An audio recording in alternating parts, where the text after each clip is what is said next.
dia punya masalah sekarang, kita tak faham benda sini. Pertama dia pas balik ke asal, kena faham balik apa yang sebenarnya.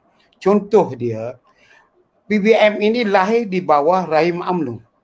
Dia dibentuk atas kemarahan pemimpin UMNO terhadap Najib Razak. Kemudian ditubuhkannya Parti Pribumi yang diketuai oleh Tan Sri Muhyiddin. Kemudian diketuai oleh Dr. Mahathir Mohamad. Lepas itu Muhyiddin khianati presidennya. Dengan jelas Muhyiddin adalah seorang yang tidak jujur, tidak ada setia dan tidak orang yang taat kepada pemimpin. Bagaimana kita untuk PAS boleh menyokong seorang presiden parti, ketua parti, Perdana Menteri yang ada contoh mengkhianati ketuanya sendiri, yang membawa dia bernapas balik setelah disingkirkan oleh UMNO. Ini persoalan yang kita kena tanya dan kita jawab sendiri. Dan keduanya kena faham, PBM ni di bawah UMNO, ditubuhkan UMNO. Dia parti sekular, sama dengan UMNO yang konon tidak berjuang untuk Islam. Dulu PAS memaki hamun UMNO kerana dia fundamentalis. UMNO ini satu parti sekular. Sekarang dia berubah pula dalam satu parti yang mengamalkan sekular.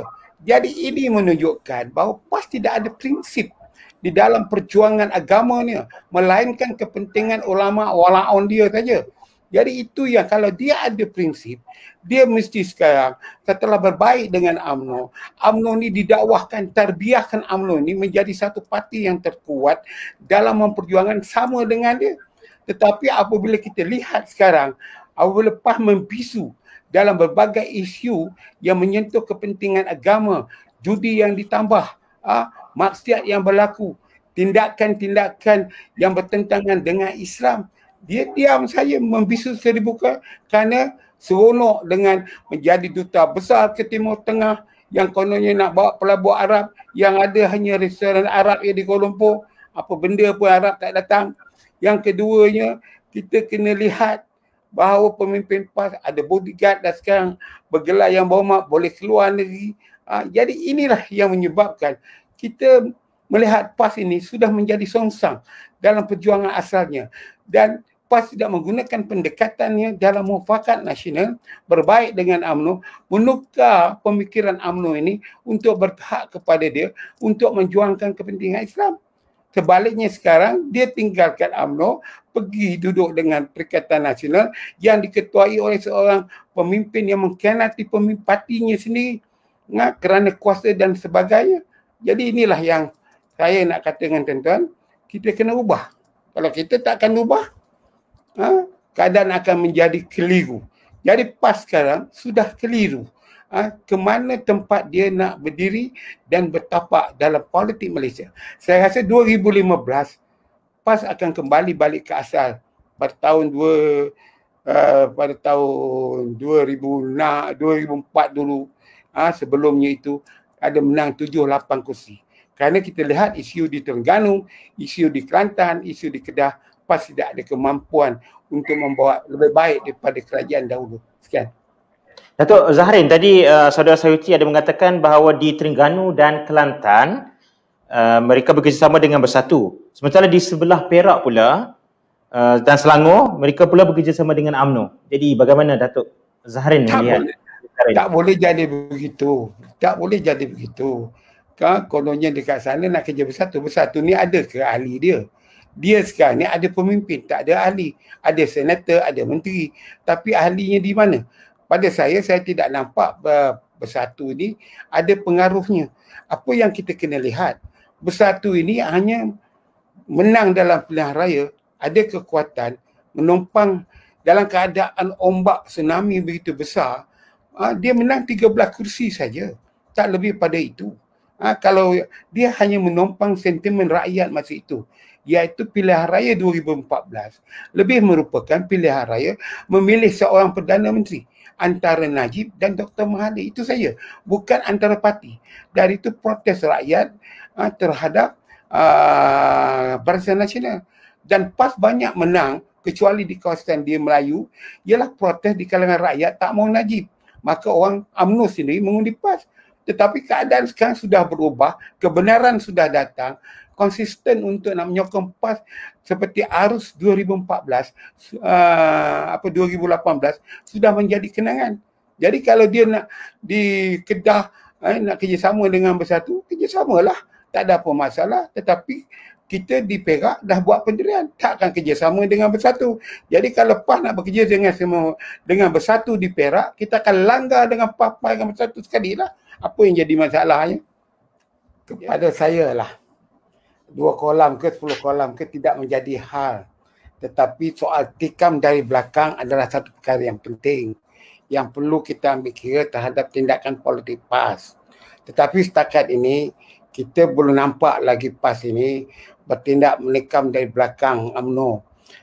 Apa yang mengherankan, walaupun situasi politik yang berlaku sekarang, PAS tidak proaktif dalam perkara sebagai satu parti politik.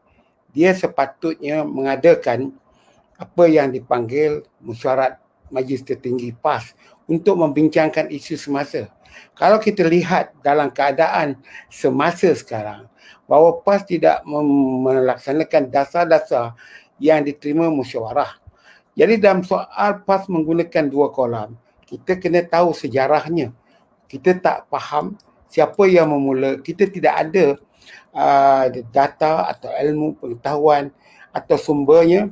Siapa yang memulakan PAS ini bercampur atau bergabung, yang pada asalnya kerajaan campuran, untuk 3 prinsip yang saya ulang berkali-kali, iaitu menolak Dr. Mahathir, menolak Anwar jadi Perdana Menteri dan menghilangkan kuasa DAP dalam kerajaan Pakatan Harapan. Jadi siapa dia? Jadi soalnya kalau ia dijemput oleh Muhyiddin Yassin, maka sewajarnya lah dia kesetiaan kepada Muhyiddin Yassin. Tetapi jika dia berpakat dulu dengan UMNO dan PAS mau bergabung dengan Muhyiddin Yassin untuk mewujudkan kerajaan campuran yang sekarang bernama Kerajaan Perikatan Nasional, maka patutnya PAS menunjukkan kesetiaannya kepada UMNO, kerana UMNO sudah ada hubungan yang lebih awal melalui Mufakat Nasional. Jadi isu yang kita kena bincangkan ialah penyelesaian siapa yang mulakan PAS tiba-tiba bersium mulut dengan Muhyiddin Yassin, Kerajaan Pakatan Harapan ini. Macam UMNO jelas, waktu awal telah menjelaskan ini keputusan ahli parlimen, bukan parti. Kerana dengan niat masa itu PAS dan UMNO mempunyai 2 perkara yang sama. Sama-sama kalah, sama-sama nak melawan musuh yang satu. Jadi inilah yang patut kita lihat dalam perkembangan semasa sekarang, yang mana PAS dituduh 2 kolam. Pada saya tidak ada 2 kolam. Hanya 2 perkahwinan yang berbeza. Satu perkahwinan diijab kabul cukup dengan kadinya, dengan saksinya, dengan pengantinnya, itu dengan Perikatan Nasional. Dengan UMNO ini, dia hanya berkahwin secara muta'ah saja, iaitu untuk dipakai untuk kesedapan PAS saja. Kalau tidak mendatangkan lagi kesedapan, tentulah UMNO akan ditolak oleh PAS. Ini persoalannya, Saudara Samsul. Ia adalah kepentingan politik PAS. Tetapi yang menjadi masalah sekarang ialah bagaimanakah untuk menghadapi pilihan raya yang ke-15 nanti, di mana PAS tentulah akan juga menunjukkan kekuatannya kerana dia di backup oleh parti pemerintah waktu pilihan raya itu, Perikatan Nasional, yang mana akan mengganggu gugat kawasan-kawasan yang UMNO berkepentingan. Isunya sekarang ialah jika PAS pula lupa daratan, besar kepala, rasa kuat, dia nak bertanding di kawasan UMNO dan UMNO juga bertanding, dan kemungkinan juga PBM akan bertanding di kawasan-kawasan yang tertentu. Oleh itu, kita dalam UMNO ni melihat tindakan-tindakan PAS ini ialah lebih banyak untuk membantu PBM daripada parti dia sendiri. Maknanya akan mendapat keuntungan daripada tindakan PAS dalam Perikatan Nasional ialah membantu. Tapi saya percaya jika pihak PAS menggunakan logo bukan lagi bulan tetapi Perikatan Nasional, dia adalah satu kebaikan untuk UMNO. Maknanya itulah detik pertama PAS menjual prinsip parti dia. Dan sekarang ini luka di dalam PAS terlalu dalam untuk dibaiki. UMNO melihat dari jauh akan luka yang nak jadi pekung politik PAS apabila bercantum dengan Kerajaan Perikatan Nasional. Pada saya melihat bahawa tindakan-tindakan politik PAS yang tidak konsisten, tetapi saya ada membaca seorang anggota Menteri UMNO berkata bahawa tetap kekal untuk mempertahankan mufakat nasional. Kalau nak bermufakat nasional, bagus, kita menyokong. Tetapi masalahnya sekarang, apa pendirian PAS setelah UMNO membuat keputusan senyap dan bisu. Dari itu ia menimbulkan masalah di akar umbi. Yang timbul masalah sekarang ini ialah apa peranan PAS dalam pilihan raya umum yang akan datang dalam keadaan PAS tidak ada pendiriannya masa ini, yang tidak memberi amaran-amaran lebih awal macam UMNO. Samsul, itu saja komen saya. Jadi apa yang saya nak kata, bahawa kita nak lihat komitmen jangan berlebihan. Makna jangan lebih sudunya PAS ni terhadap PBM. Jadi kalau PAS lebih jauh untuk meninggalkan UMNO dan berpeluk sangat erat dengan Parti Bersatu ini, kita banyak isu. Contohnya sekarang ni, PAS adalah parti yang tak sedar diri. Dia nak memperjuangkan agama. Menteri agamanya tak dapat dekat dia. Dia hanya menteri jaga air, menjaga kelapa sawit, menjaga undang-undang untuk jadi baru Amayudin, untuk mengatakan parlimen tidak boleh bersidang. Itu saja. Apa yang ada sumbangan PAS terhadap perkembangan Islam dan kerajaan. Jadi macam UMNO, kami Kedah pun sedar diri. Ada menteri jaga wilayah persekutuan, ada menteri jaga tenaga, ada menteri jaga pelajar yang tak menguntungkan. Yang menguntungkan semua jalan PBM. Jadi macam UMNO ni, kita takkanlah kita nak jadi lembu kepada Parti Bersatu yang diperbuat oleh Mahyudin. Itu sebabnya parti di akar umbi mendesak keluar. Tak ada peranan. Tak ada apa pun yang boleh dilakukan melainkan glamour UMNO sebagai parti kerajaan. Cuba bariskan. Kalau yang dapat glamour pun macam Khairi Jamaluddin, Menteri Penyelaras masalah vaksin, itulah Isyamuddin Menteri keluar. Ini semua-semuanya ialah baruah pada Mahyudin yang berada dalam UMNO. Jadi kita tahu mereka ni. Dan yang terbaru Anwar Musa. Jadi kita tak ada apa. Mereka pergi, kita ada yang baru lagi. Jadi pada UMNO, kita melihat sekarang ni tak ada faedah. Kerana kesetiaan menteri-menteri UMNO dalam kabinet Mahyudin pun bukan 100%. Mereka cuba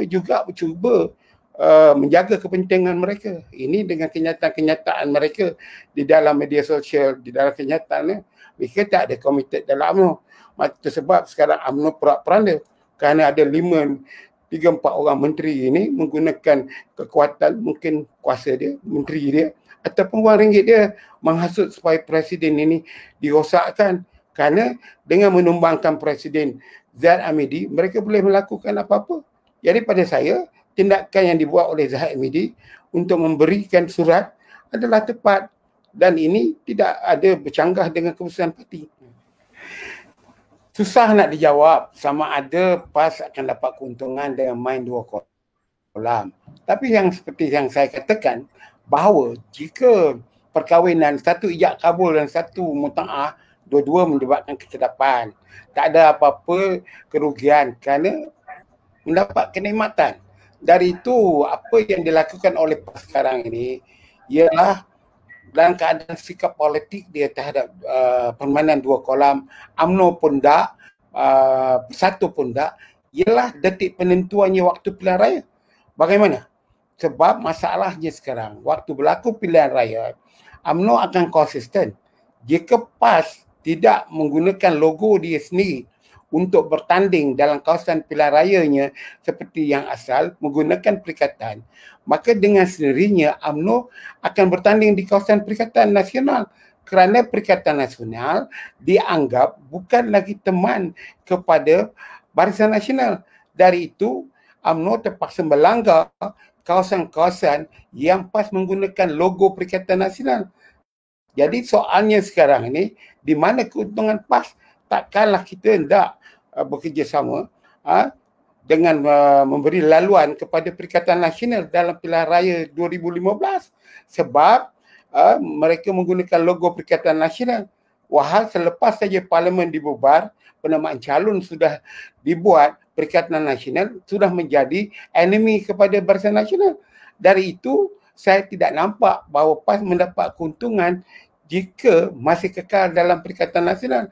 Dengan kemarahan rakyat sekarang, dengan momentum kebencian kepada Mahyudin Yassin terlampau tinggi, saya rasa rakyat akan berubah alih. Hanya antara pemimpin-pemimpin pembangkang yang ternama yang mendapat tempat di hati rakyat mungkin menang, tapi partinya tidak menang. Jadi begitu juga UMNO, jangan bimbang. Saya rasa kalau berlaku pilihan raya, nama-nama yang disebut sebagai orang yang merosakkan UMNO itu mungkin tidak bertanding kecuali pertolongan Tuhan. Jadi apa yang saya nak katakan, bahawa detik penentuan PAS ini hidup timbul tenggelamnya ialah selepas parlimen dibubar dan apa pendirian PAS nak bertanding atas logo pangkah Perikatan Nasional dan hilangkan bulan. Jika hilangkan bulan, maknanya PAS pentingkan diri, pemimpin dia tak kisah apa lagi dan terlalu takbur, dan kita akan lawan apa keadaan pun yang jika PAS menggunakan logo Perikatan Nasional. Itu jawapan saya. Jadi kita tidak mahu terperangkap permainan busuk Mahyudin Yassin, permainan kotor Mahyudin Yassin. Kalau kita keluar, dia akan mencari salah dan menggunakan agensi penguatkuasa untuk dakwa lagi. Ini perangai Mahyudin Yassin. Walaupun dia anak ulama, semua orang tahu. Ulama itu bapa dia, bukan dia. Dia bukan ulama, dia ulat dalam semak. Kerja dia ialah nak menggigit dan membelit orang. Jadi kita kena waspada. Jadi kalau itu sebab, kalau Mahyudin Yassin berani, ada telur, ada hebat sangat, tak apalah, buatlah kenyataan, gugurkan semua Menteri UMNO besok, tengok bagaimana menjadi masalah. Ya, kita tahu baru-baru Mahyudin Yassin ni dalam UMNO antara yang kuat, Anwar Musa, itu kita jelas, walaupun dia kawan saya, dan soal politik kita kena betul terang. Begitu juga Isyamuddin Hussein On, yang kata nampak antara orang yang melarikan alih-alih parlimen UMNO ini, dan juga Khairi Jamaluddin. Tiga nama ini adalah tersenarai di kalangan akar umbi sebagai pengkhianat UMNO berdasarkan kenyataan, perbuatan dan sebagainya. Bagi UMNO kita tak boleh melakukan sekarang kerana tak ada apa faedahnya. Kita hukum dia waktu pemilihan ke Majlis Kerja Tertinggi. Kalau dia bertanding, kita kalahkan supaya ataupun pihak parti tidak menamakan lagi, walaupun dia seorang bekas menteri luar, ketua UMNO bahagian ke, walaupun dia bekas menteri inovasi ke, Mosti ke, ataupun menteri wilayah persekutuan, walaupun dia ketua bahagian. Jadi untuk cara mengajarnya ialah kita tunggu pilihan raya supaya presiden bertindak duri dalam daging dalam UMNO ni, tiga baru trimas kita sini. Ya, itu saya jelas. Pada saya tak ada nak tolak ansur dalam perkara ini. Kerana parti adalah lebih penting, ahli parti adalah lebih mustahak dari nak menjaga air muka 3 ekor baruah yang ada di dalam UMNO ni. Kan? Itu jawapan saya pada Puan Adari. Soal yang saya nak bangkitkan sekarang, saya rasa 2015 ini berakhir kegemilangan PAS. Kerana banyak kali dah minum kolam. Bukan saja kolam OSIS di Padang Masir, di Padang Sahara tu dia minum. Semua kolam. Air sungai pun dia minum. Ya, dia pernah bekerjasama dengan DAP, dengan Semangat 46, dengan PKR dan kemudian sekarang dengan Perikatan Nasional. Jadi kerja dia ialah untuk nak untuk memberi lembu-lembu dia ataupun kuda-kuda dia jangan dahaga. Jadi rakyat mesti melihat bahawa tindakan politik PAS ini lebih merupakan kepada menguntungkan mereka, bukan menguntungkan perjuangan. Dari itu jika PAS jalan terus dengan keadaan minum 2 kolam dan berkolam-kolam, kononnya untuk mendapat kelebihan, dapat banyak rasa, tetapi dia akan juga terminum air kolam yang penuh racun. Percayalah pada pandangan saya.